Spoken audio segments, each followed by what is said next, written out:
Hi guys, it's your buddy Glasgow here once again. Welcome back to my channel. And in honor of Wrestlemania 33, which is today, and of course, as always, there's rumors of The Undertaker, this being his final match, as it has been for like the past 10 years. Hopefully it's not, but just in case, I thought it'd be pretty fun to come up with a storyline how I would write The Undertaker's final match.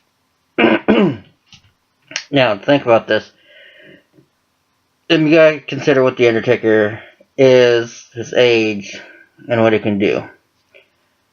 Currently. He's up there in age. It's coming time for him to retire. Hey, I like The Undertaker. I've always liked him ever since he debuted in WWE in Survivor Series 1990. Now, so realizing that he's up there in age, he's not as flexible and mobile as he used to be, we need to give him an opponent that can help take care of him so he doesn't get super injured and that he can go the distance for a final match. And we're not just going to make this a one-time straight shot match like they're doing with Roman Reigns and most other people. We're going to break this up over a series of 5 matches. We're going to give him a story to run with. We start with excuse me, just before Survivor Series. Now, this is going to be a 5 match, all on pay-per-view. With 5th and final ending at Wrestlemania. And so we're going to start the first one at Survivor Series. But who do we have him as the challenger? There's only a few left. Kurt Angle would do pretty good. But I don't think that works because unless he's going for another title run, it'd be pointless for him to defeat The Undertaker and not do anything with it. Whoever beats The Undertaker has to be able to do something with it. Unlike where they fucked up with Brock breaking the streak and he did fucking nothing with it, in my opinion. I don't know about you guys' opinion, but Brock Lesnar, no. They didn't do shit with it. They ended the streak and didn't do a fucking thing with him. Other than shouting, oh, he broke the streak, Didn't do nothing with him.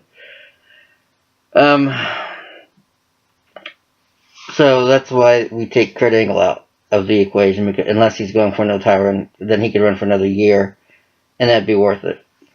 Because Angle's good.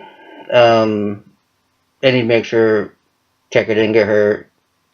He could run the ring pretty good. If something happened to Taker, Kurt Angle can pick up the slack and still make it look good. Next is, I know you guys ain't gonna like this one, but John Cena. Same boat as in Kurt Angle. I know that he's on SmackDown and Undertaker's on Raw. But here you go. Here makes another good thing, a cross promotion. These are 2 of the people who could do it, Undertaker and Cena. And they culminate at a crossover event. Plus they can do a SmackDown pay-per-view and a Raw pay-per-view, as one in each need be. That makes it easier for the 5 matches. Cena's pretty good at not getting people hurt, because he's been hurt several times. And if something happened to him, he's usually pretty good to go. And if something happens to The Undertaker, he's good enough to help cradle The Undertaker through. Still make it look good. He's also believable, just like Angle. You gotta make him believable. You gotta make it believable to beat The Undertaker. And you have to make it believable that you're going to finish him off for his career. Now, but he's someone who can take heat. He doesn't have to turn heel. People, well, that make him turn heel. No, he takes heat no matter which way he is, good guy or bad guy. He's always a good guy, but he always takes heat. It doesn't matter. And he can still do it. Not that he really needs a push, but it'd be a good cross-brand promotion. It cements Cena in there, but then again, you got rumors that he might wind up leaving WWE here in the next few years anyway. And he's got enough money. He's got this movie star thing going on, so he really doesn't need it. I wouldn't fault him for retiring. He's making good money. So we got to come down to number 3, which is who would actually do the best at and would be believable to defeat The Undertaker. And able to fill a void. Because once Undertaker goes, even though he's not there all the time, he still has a place. That's why when it comes out, he gets such awe and everything. It's not just nostalgia. He holds a place. Especially with theatrics. A lot of people say theatrics is dead. No, it's not dead. You just gotta do the theatrics rights. And that's what The Undertaker does. Always has great theatrics, especially at WrestleManias. Always liked the majority of his WrestleMania entrances when they went theatrical. So you gotta not only replace him, you also have to keep the theatrics up. No, it's not Barrett. No. Wyatt, not Barrett. Wyatt. I'm sorry. We come down to the third, and who goes to the top of the list, and that is Finn Balor. Now, I am not a super full fan of Finn Balor's, but he's pretty good. He has also got a problem. I mean, he's good, but he's got a problem. He needs to pick a persona, either the human Balor or the Demon King. He needs to pick one. Just going back and forth, that's what ruins the theatrics for him. And he's got good theatrics, especially when he's a Demon King with his music and all that. Great body paint, great movement. He's good. AJ Styles will be okay, but he's on SmackDown, and right now they can't afford a cross promotion with him. Balor's on Raw, at least currently. And he also has the theatrics to help contend with The Undertaker. So how we start this, we're going to make it a Finn Balor versus Undertaker final match at WrestleMania.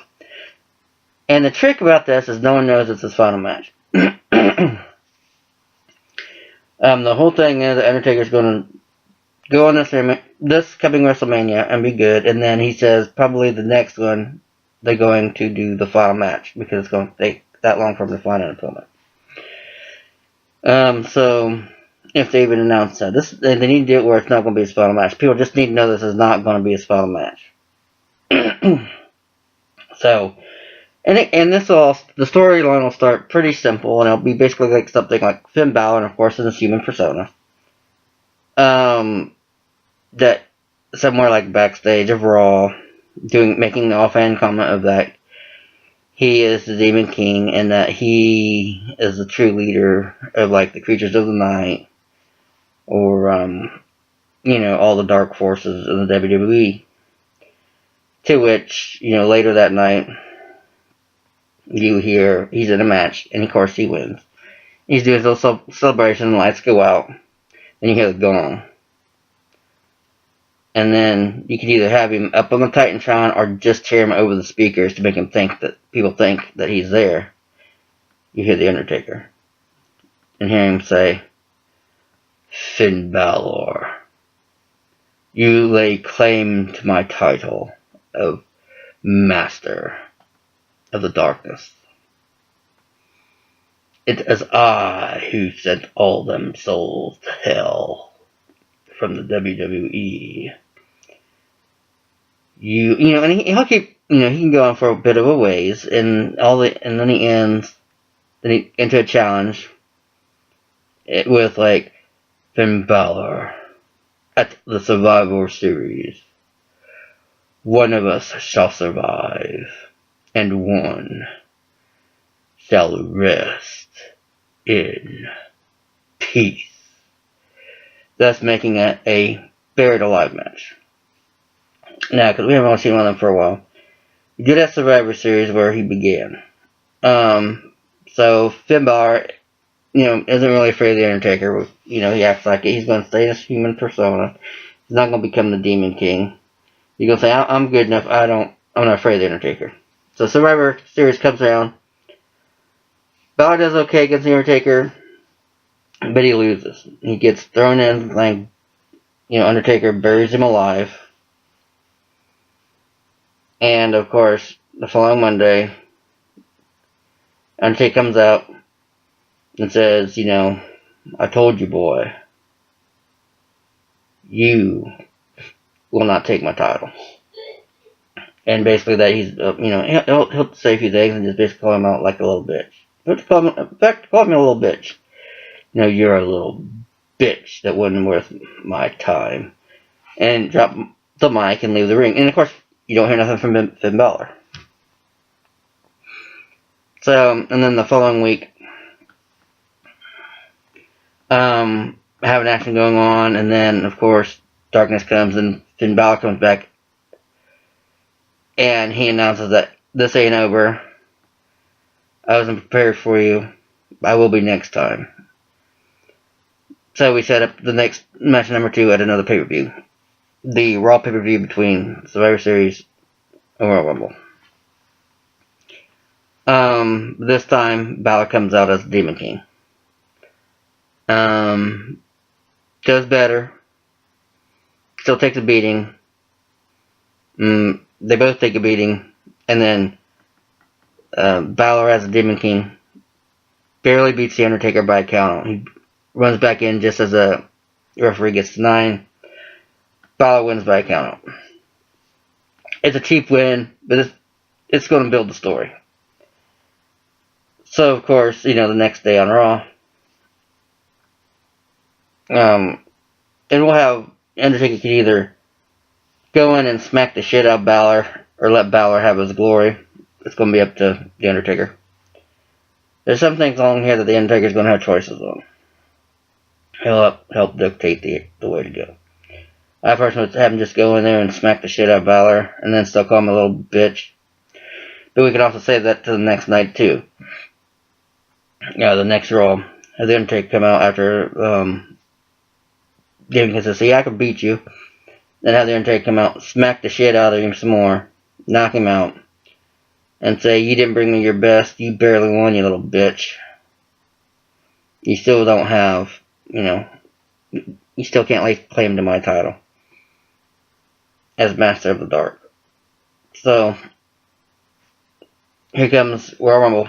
They're not in the Rumble match. They're having their own match.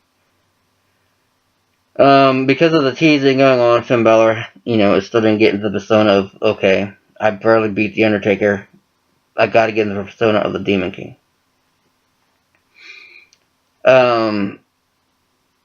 So he gets more into the persona, and we have another match. Doesn't matter what kind it is. Could be a Hell in a Cell match. Could be, anything other than a regular match. We want to make this one special because the last one was a regular match. Doesn't matter because Undertaker wins. Beats the Demon King. Pretty simple. And still, Undertaker still calls him out, saying, see, I told you to bring your best boy, and you just aren't listening. Takes off. Could make it a casket match. It doesn't matter. But anyway, in one of these, he's got to take him out. I would say in this match, when he wins, he takes him out in the old style with the body bag. You remember how he used to carry throw him in body bags and carry him out when he beat him? Just to make it as an insult to Balor. So the next Raw, or one after, Balor comes back again as a Demon King, and this time he's furious. He's taking out people in the back. He's making threats. He waylays on people. And you need to make it clear that as the Demon King, which the persona he takes on after the second match of these guys, as the Demon King, he takes on other people and he doesn't lose. The only person he's losing to is The Undertaker. This is why he's getting confidence that he can beat The Undertaker and still winds up losing. And, after the first one and this one, well, he won that one, and then in this one, he lost. So we go up to match number 4, which takes place with the Raw pay-per-view, which I can't remember the name of it, between Royal Rumble and Wrestlemania. Now, this being number 4,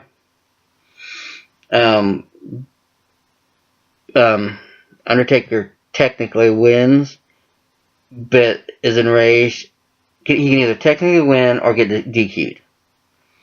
If he technically wins, he's still enraged at Balor. He beats the shit out of him with a chair. He beats that shit out of him with all sorts of things. And then he just keeps wails on him, until the referee either, one, disqualifies him from the match and at the beginning or after the victory, strips the victory away from Undertaker and gives it to Finn Balor. I personally like he gets DQ'd right off the bat, but also if he gets wins and then beats shit out of the Demon King, it works too. We can have the performers decide which way they want. Because either way is good. We start to see the Undertaker semi-lose control of himself and try to just beat the shit out of Balor. But we also show that Balor is good, still good enough, but he just can't beat the Undertaker yet. He's really only winning through technicality. So the next night on Raw, Undertaker comes up, and he's getting sick and tired of the way Balor's winning. He's calling him a coward, and all sorts of shit. Or Balor can come out and say the exact same shit. You beat me, but I'm still here. There's nothing to do. And they can make it verbal. And to which we find that, again, the Undertaker still doesn't see nothing in him. And he still don't lay claim. He says, I've asked for your best, and you can't bring me your best. To which Balor says, yes, he can. And he goes after the Undertaker. Starts beating on him. He tracks down the Undertaker whenever he's at an event. He's now the stalker. And to end this backstage feud, because they mess up everything in the back, they cause a whole bunch of havoc between the Demon King and the Undertaker just because they're going at each other so much. They decide, okay, WrestleMania, the last in the series of 5, to end it, Demon King versus the Undertaker. No holds barred, no DQ, no count out. It's not a pin falls count anywhere, but it's basically a no holds barred match is what it winds up being. You guys being the best of the best of what you got, and you guys just hammer it out in the ring. To which we set up at WrestleMania.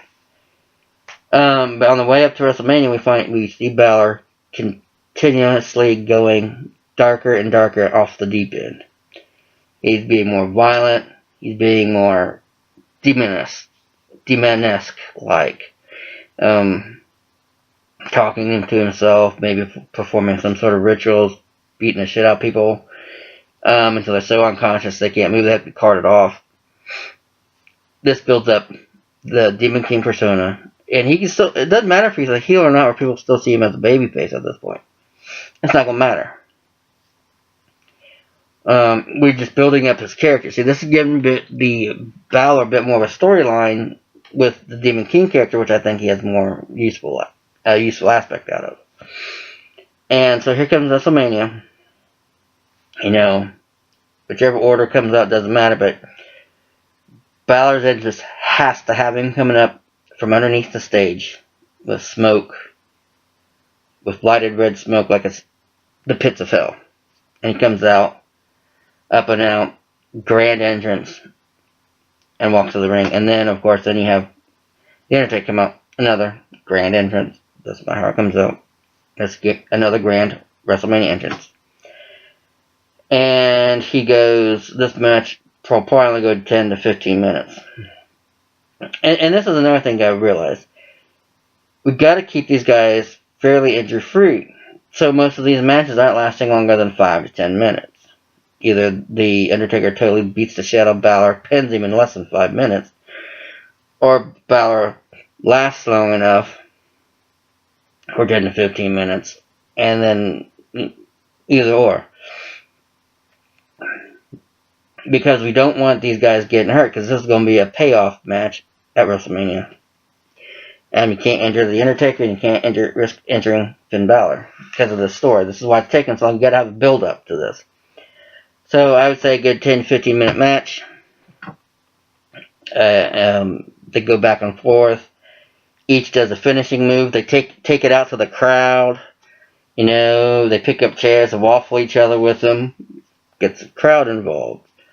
Take it backstage a little bit. Get it back out to the ring. Do a little shenanigans. Make it fun for the audience and the performers. So they finally go back to the ring. Boom, Tombstone goes for the 1, 2, 3. Balor kicks out. Balor does a couple high-impact finishing maneuvers. Undertaker kicks out. Almost to where he almost pins the Undertaker, but Undertaker himself kicks out. And then finally, when it's time to go home, Undertaker finally delivers a final tombstone and pins Balor. 1, 2, 3. And that's it. Now, this being the final match, most people say the old schoolers, just like The Undertaker, tend to lose. But I don't think he should have to lose. I mean, my God, he did give up the fucking streak. There's no need to it. Let him win. But we could leave this up to The Undertaker, and if he says, okay, Finn Balor can win and take it, that's fine, because it's not going to make a difference for the speech on Raw the next night. I would prefer that The Undertaker could win, because it would make the speech more meaningful. So, we're going to put it as The Undertaker wins. Again, does the Lord, but this time he doesn't taunt Balor. He doesn't say he's a little bit or anything like that. He basically respects him a little bit, lets him, get carted off the back. And he absorbs his glory. And people don't know, remember, people don't know this is his last Wrestlemania match. It's all kept a secret. It's not leaked, it's not nothing, it's all kept secret. The only thing that's leaked is, okay, Undertaker's going to take this one, if anything, and then the next one he might call it quits at the next one. Make it an interesting reason why. Like, say this happens at WrestleMania 34, which would be next year. So he's going to go to WrestleMania 35 and then call it quits. He's got a couple years left in him. Which would be a good call.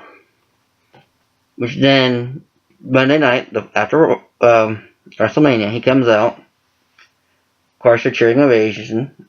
And this time he talks about, it's good. People are going to think he's setting up, since if it got leaked out that he's going to leave it the next WrestleMania, he's going to start figuring he's going to set up for the next WrestleMania. To which he says, there comes a time when everyone knows their time comes to an end. Which, people again are thinking, oh my God, he's setting up for his next opponent. This leads into that. He goes, I've been master of the dark forces in the WWE for, 27 years by then? 28. And then even us dark souls must know it's time to end and another to begin. And then he just keeps on going. He doesn't go on forever, but he goes and makes a meaningful speech about how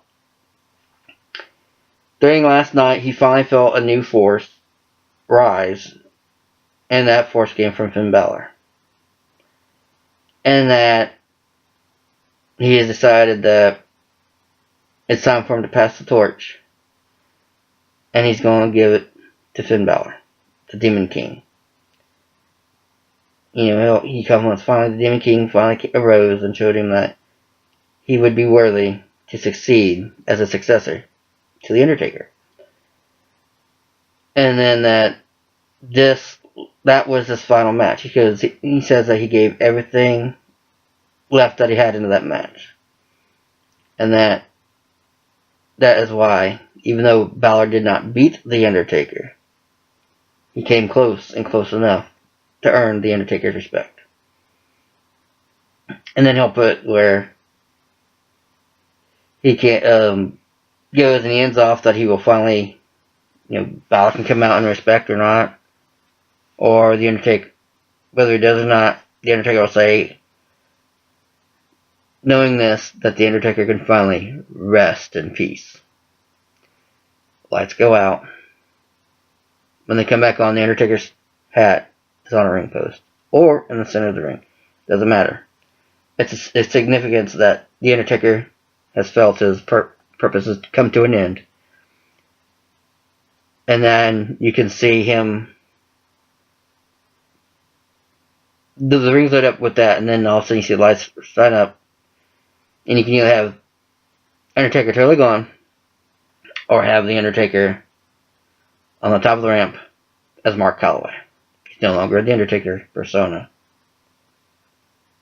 And then you can either have all the people in the back come out like they usually do at a farewell, or you can have the Demon King come out and accept the mantle, give him a hug.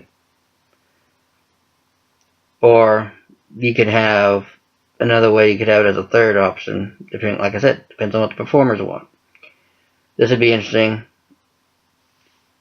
Still with the hat in the ring, you come up, and then you still got the lifting mechanism.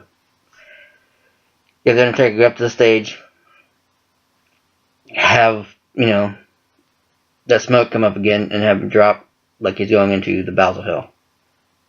He's going to rest. Persona's over. And now, the Demon King. Finn Balor is the Demon King. This is his persona for a while.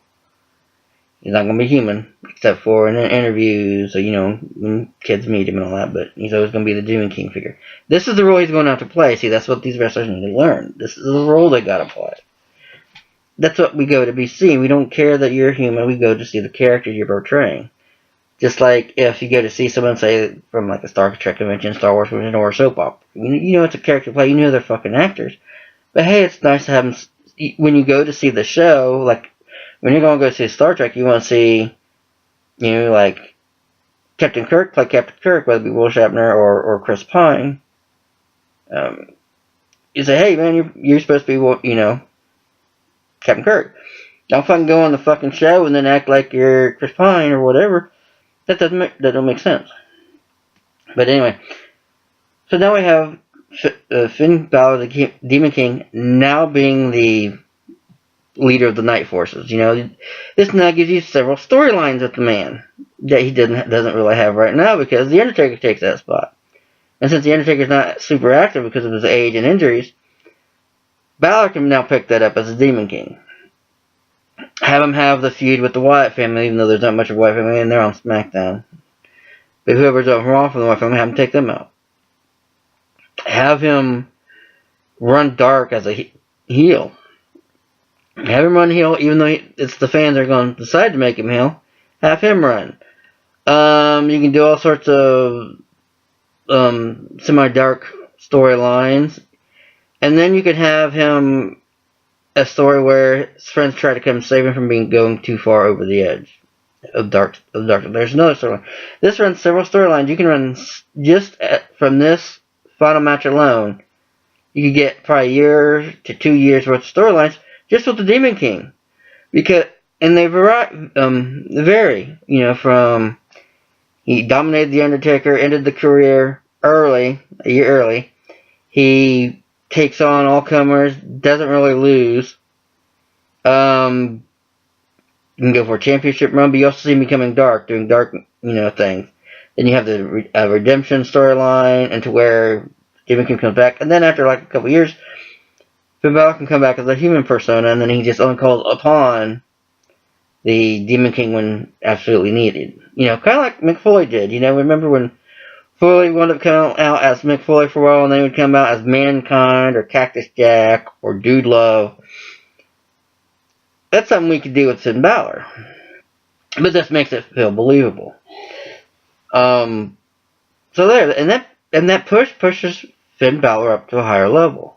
And he deserves, don't get me wrong, Finn Balor is a good veteran. He's not as long as many other people, but he just gives him a story that gives him purpose. You gotta give these guys a purpose. It gives the Demon King a purpose. Which is great. Demon King's pretty good. I like that persona. It lets the Undertaker send someone off and make his final match worthy of something instead of just a general tool. And then his fans will probably could translate over to Finn Balor fans, the Demon King, because the Undertaker says, I'm giving the torch to him to run with it. It's not going to be like Brock Lesnar when he beat the streak. Didn't do nothing with it. No one got behind Lesnar. People still hate Lesnar. But this one, people can either like Finn Balor, the Demon King, for succeeding the Undertaker, and with the Undertaker's blessing, or they can just fucking hate him. It doesn't matter. They play it as they may. And with all that storylines going on, it makes it easier to run. Well, that's my take on how the Undertaker's final match should be. What do you guys think? Do you think that's an interesting story? Let me know. Like, comment, and subscribe down below. As always, you guys take care, and I'll see you all next time.